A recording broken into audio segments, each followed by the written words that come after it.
Good morning, everybody, and welcome back to this new session, CPD Bitesize session. Hope your week is going well so far. This week, Mark Hyde will share a session about an application which is called Gamma AI, which can build you a quality lesson resource in seconds. This, of course, is all about PowerPoint presentation. This application will help you to using artificial intelligence and building your presentation in a second. So Mark will give you a taste of the application, where he works. And again, this session is recorded. Tomorrow we will streamline the recorded session, same time, 4:30 to 4:45. There will be a Q&A box for this session in case you have any question. I'm pretty sure you will ask probably lots of questions about the application itself. Please reach out in case we're running out of time, and enjoy the session. I will leave you with Mark Hyde. Go ahead, Mark. Thank you very much, Luca, and good morning, everybody. Great to be here with you this morning. As Luca said, I'm going to talk to you about using Gamma AI today, which is a AI app that can really quickly build you high quality resources.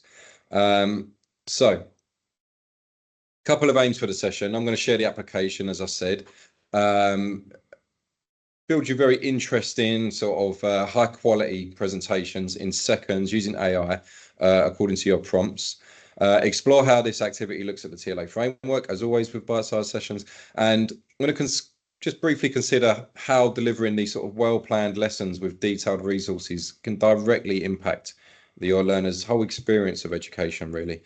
So really just quickly, why we're doing this with Bitesize, we want to just to provide a little weekly drop-in space for CPD, really short, sharp sessions, 15 minutes and no more, where we can give you one resource or activity or whatever it may be that you can run with and use in your practice straight away. Also, we want to bring the TLA framework to life a little bit, and show you what core or enhanced or expert practice looks like, or some tools you can use to ensure you're hitting core practice or whatever it may be.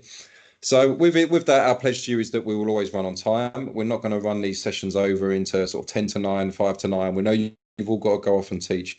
We want them to be really short but really useful. So we'll always provide quality. And as I said before, we're always going to give you at least one resource, activity, application, whatever it may be, that you can use in your practice straight away.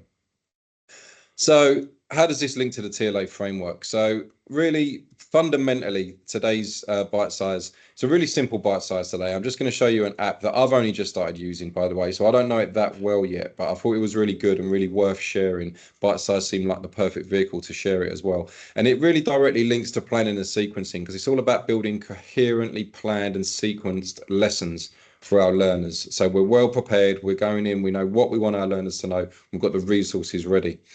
Having said that, depending on the way the resource is then used in the lesson, it could also enable you to hit core practice on learning activities, depending on, as I say, the way the resource is then implemented.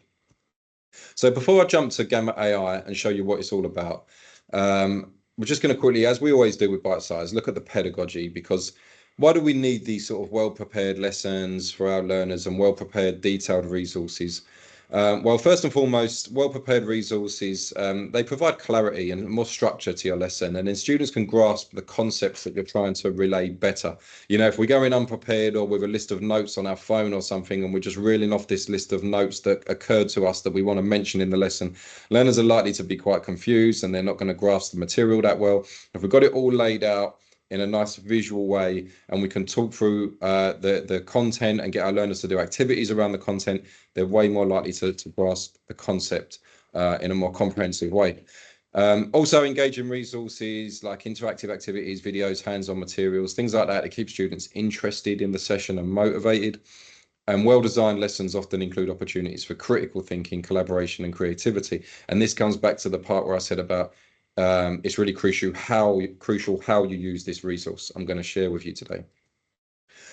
So at that point, I'm going to just jump to Gamma AI. Luca, can you just confirm that you can now see Gamma AI on the screen? Yes, I can. Thank you, Luca. Okay, so here we are in Gamma AI. Now, I want to just quickly give Natasha Arazi from engineering a shout out, because she was the one who introduced me to this. She called me into her office a few weeks back and said, look what I've just found. This resource is amazing. As you can see, I've had a little go at it myself.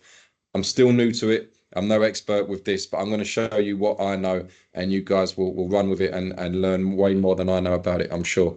But essentially, Gamma AI is an AI tool that builds you lesson resources, presentations in essence, but you can do more than presentations. So here I am in my homepage. I'm going to show you how to get to the homepage in a bit. I'm going to give you a little step-by-step guide on setting up a Gamma AI account and running with it. But here in my homepage, you can see I've already had a little go. I've used some of my plumbing resources to build a cold water systems presentation. And I'm going to click on create new, because I'm going to build one right now so you can see how easy it is. So now I'm going to create a resource with Gamma AI. I can either paste in text, so I can use some notes that I've made. I can generate from a prompt, so I can just write in, like, please build me a presentation on, I don't know, healthy eating or whatever it might be. Of course, the more detail you put in, the more quality the resource is going to be. But in this case, I'm going to upload a file. Excuse me. I'm going to upload a file. So this could be your, your unit spec. It could be a worksheet. It could be whatever you want. For the purposes here, I've just uploaded a sample PDF of a plumbing cold water worksheet. Simple as that. Now I can choose what I want it to create. I wanted to create a presentation in this case, but I could pick web page. It could build me a web page. I could share with my learners through Google Classroom, or it could build me a document. In this case, I've already got a document, so I'm going to get it to build me a presentation. Continue. And now it does its thing. And it normally takes about, depending on the size of the document you upload, of course, it normally takes about 2 or 3 minutes or so, less normally, to put my prompt into action and build me a presentation. Of course, now because we're live on Bitesize, it's gonna go off piste and it's gonna do something wrong and it's gonna take forever. But it normally takes 2 or 3 minutes. And in fact, what I might do is I might quit that, because it doesn't normally take that long. And I'm gonna upload the sample again. And it's still configuring. Okay, so while it's doing its magic, I was going to talk you through what it looks like, but in actual fact, it may look like it's doing it. Okay, so now it's doing it, and we're getting our presentation. It's showing me what what is pulled from my doc, so I can now look and I can make some edits here if I want. I can delete bits and I can change things if I think no, that's not quite right. As always with AI, you've got to check these things. And now it's going to put all of that information into a nice looking presentation. So now I can build different themes. I can think, what do I want this to look like? Obviously, that's just down to your personal taste. I think I'll go with this one. And then I'm going to click generate here in the top right. And now it's going to generate me a presentation. And I've got to say, although it's pretty quick anyway, it's only taken a minute or two. It's normally quicker than this. Obviously it knows we're going live, so it's playing up a little bit, but it's normally really, really quick. It's normally done in like 30 seconds. But right now it's building me my slides, and you can see them gathering here on the left-hand side. And it's taking all the information from my worksheet and it's building me a really interesting and interactive and high quality presentation. I'll let it do its thing. It never, by the way, I'm going to talk about limitations at the end of this session, but it never does more than 10 slides. 10 slides is the max. So in this case, it's done 8. Let's just take a quick look at the slides. So at this point, again, I can edit. If I think, I don't want to call it cold water systems, I want to call it cold water applications or whatever it may be. So take a look through it and make some edits, make it your own. Types of cold water systems. It's pulled all this from my document. It's pulled this drawing wasn't in my document. It's pulled me a nice little drawing online, which is great. But of course, make sure it works for you. Make sure that it hasn't pulled a random drawing in that doesn't make sense. And it's got some information here, like service pipe depth needs to be between 750 and 1350 deep. I'd really encourage you now not to just run with the resource as it is, because you want to build in some active learning opportunities. I don't know, I guess a really simple way of doing that is I could click on the top left here and I could say duplicate this card. So now I've got 2 of the same cards, 2 of the same slides. And in the second slide, I'm going to take this out maybe, I don't know, and I'm going to put question marks here. And I'm going to put this 750 out. I want to take this 750 out as well and put question marks here. So now when I'm running through the presentation, I can give the information, I can talk about the information and why it needs to be 750 deep, blah, blah, blah, blah, blah. And then I'm going to go to the next slide and I'm going to say, right, in your teams, I want you to fill in the blanks, and I want you to give me a detailed description on why it needs to be 750 millimeters deep. So I'm building in opportunities for active learning, because if I run with this resource as good as it is, and I just take my students through a presentation slide by slide, as with all learners and as with us, by the sort of fifth slide, they're switching off, they've got a bit bored, and their mind's gone elsewhere. So I want to make sure I'm building in discussion time. So it doesn't have to be like fill in the blanks. That's a really basic example, but you could now talk about, you could now do some discussion time. I don't know, you could duplicate this slide as well. And where we're talking about stop valves and drain off valves, you could implement a timer here and ask students in groups to take 3 minutes to talk about the two main functions of a stop valve and a drain off valve and whatever else, you know. Again, what you do with that is completely up to you, and make it fit your practice, of course, but I'm just emphasizing the need to use this resource to embed active learning opportunities for our learners. So now I've done this, I can present basically. I'm ready to go, and you can see the presentation looks really nice. It looks really professional, and it built all this for me in seconds. I didn't have to really do much at all. It's giving me some really nice drawings to describe it better, and some key takeaways at the end.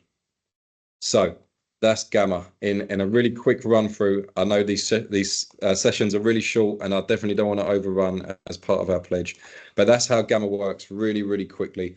It's a great resource. Again, thanks to Natasha for bringing this to my attention. I thought it would be a great platform to share that resource. So just quickly run through a couple of steps on how to use it. Really, really simple. Just Google Gamma AI, and you'll see it come up in your Google like this: Gamma presentations and slide decks with AI. Click on that, create a free account. It doesn't cost you anything, but there are limitations, which I'm going to talk to you about in a sec. Once you follow that link and you've created your free account, you just simply, as I just did, you just purely and simply click create new. When I created my account as well, I had a presentation pre-built for me by Gamma, which was tips on how to use Gamma. So I haven't used it that much, but I'm sure if you explore it, you'll find loads of different things in there, which I don't know about yet. Really cool stuff that Gamma can do. I'm still learning about it myself. But you just click create new, upload file or URL or whatever you want it to generate from. And there you go. You've got your resource. It's as simple as that. Oh yeah, as I said, sorry, you can import URL. Just type in a prompt if you want, or upload a file. And there you go. You've got your resource. Simple as that. It will build it for you. Some limitations. We're running nearly at time. 3 minutes left. Unfortunately, as with all things like this, there are limitations. The biggest limitation for me is that you can only build 10 presentations with one Gamma AI account. Now, that's a real drawback, I know. Again, Natasha, I know she's doing some work. She's contacted Gamma to see if she can get a group discount for her team, and she's seeing if she can buy a bulk account for her team to use. In that case, they'll have unlimited access to Gamma. They can build as many presentations if they like. Sylvia, our advanced practitioner, I was talking to Sylvia about this application this week, and Sylvia set up 2 accounts, one with her BDC email or one with her g.bdc email. So now she's got access to 20 presentations. I mean, it depends how many you want to build and what you want to use this application for. But I understand that 10 presentations is a drawback. Yeah, hopefully Gamma will find some ways around it. And I'm going to keep talking to Natasha with what she's made, if she manages to find a deal that works for her team. And if so, we can share that wider. Gamma has a limit of 10 slides. It normally builds you about 7 or 8, like I just showed you, and you can duplicate a few and change a few and put some other bits in, but 10 slides max. As always with AI, check the content. As I said, it's always going to bring great stuff up, and it's really impressive, but you'll always find a little anomaly here or there, like where did it get that from, or where's it pulled this picture from? That's got nothing to do with anything. So always make sure that you're in control, of course, as always with AI. And just to emphasize again, embed active learning. As great as the presentation is, learners will get bored of it by slide 7 or 8 if they're not doing anything with the knowledge that you're imparting. So building discussions, building little activities, as I just sort of briefly showed you. And I think that's about it. So we're nearly at time. I'll hand you back to Luca, but thanks for attending and have a great day, everyone. Thanks, Mark. I'm really conscious that from the feedback and a question received in the Q&A box that many of you have enjoyed the session, and actually there is a lot of curiosity about how CAM AI works. There's a lot of people asking several questions. Pretty sure that we will come back to you today, because I really think those questions, they do require an answer today, because people, they can't wait to use this application. We will come back to you with Mark as well, but I can have 1 minute left, so I can reply to some of the feedback. A shout out to Adela from Easel Adults that introduced this to me. Okay, well done, Adela. Well done to introducing to your team. Again, someone is asking, can we not copy the PowerPoint presentation and paste onto the PowerPoint? Yes, you can. Definitely you can. Also, you can save it in a different type of format like PDF as well. Again, too many questions are arriving at the moment, so we will come back to you with an answer. Thanks again for joining us. This session will be recorded and will be shared on InfoPoint as usual. I wish you a good day, and see you soon, and see you next week, actually. Bye-bye.